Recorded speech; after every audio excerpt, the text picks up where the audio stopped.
पश्चिमी चीन के सिसिछियाओ गांव के लोगों की जिंदगी रातों रात बदल गई।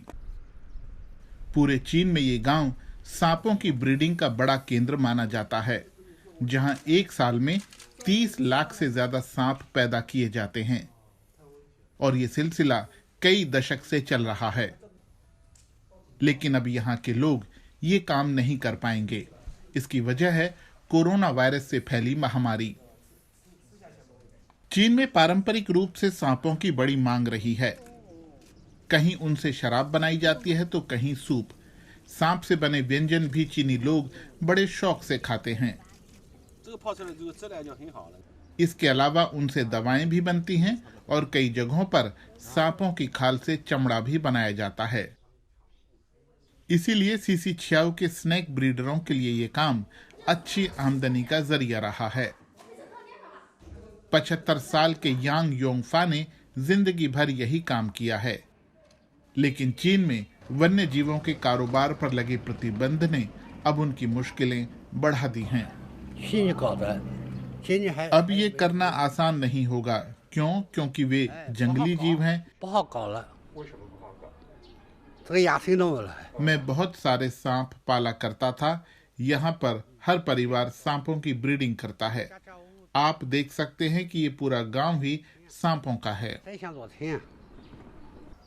दुनिया भर में महामारी बना कोरोना वायरस चीन के शहर वुहान के एक सी फूड मार्केट से फैला। इसके बाद चीन ने अपने यहाँ सभी जंगली जानवरों के कारोबार, उन्हें खाने और उनकी ब्रीडिंग पर रोक लगाने के कदम उठाए।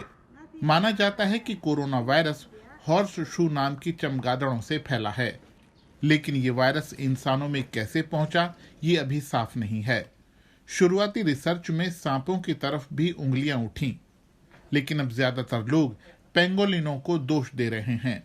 वुहान के बाजार में सांपों और पेंगोलिनों दोनों का मांस बिकता है। बेशक महामारी की वजह से सांपों की ब्रीडिंग पर बैन लगा है। प्रोफेसर चोंग नानशान पहले ही कह चुके हैं कि वायरस सांपों या चमगादड़ों से फैला है। सिसिछियाओ गांव में सैकड़ों लोग इस काम में लगे हुए थे, लेकिन अब सब कुछ बंद है। लकड़ी के जिन खांचों को सांप रखने के लिए बनाया गया था, आज वो खाली पड़े हैं। हालांकि बैन अभी अस्थायी है, लेकिन चीन पशु संरक्षण और महामारी रोकथाम से जुड़े अपने कानून में बदलाव करना चाहता है ताकि इस प्रतिबंध को स्थायी बनाया जा सके।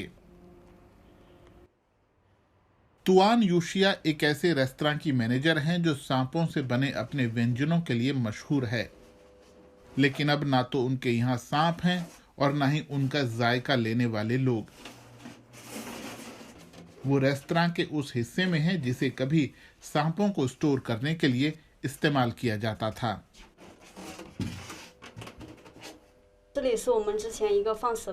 इस छोटी सी जगह पर हम सांपों को रखा करते थे। ये जाल और फोम के बने बॉक्स भी सांपों को रखने के काम आते थे।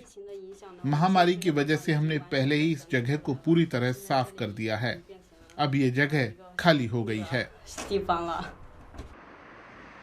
उनका रेस्तरां भी वीरान नजर आता है। यही हाल सांपों से जुड़े खाद्य उत्पाद तैयार करने वाली इस फैक्ट्री का भी है। कुछ दिनों पहले तक यहाँ बहुत चहल पहल होती थी। वन्य जीवों के कारोबार पर लगे प्रतिबंध के बाद से यहाँ भी काम ठप है।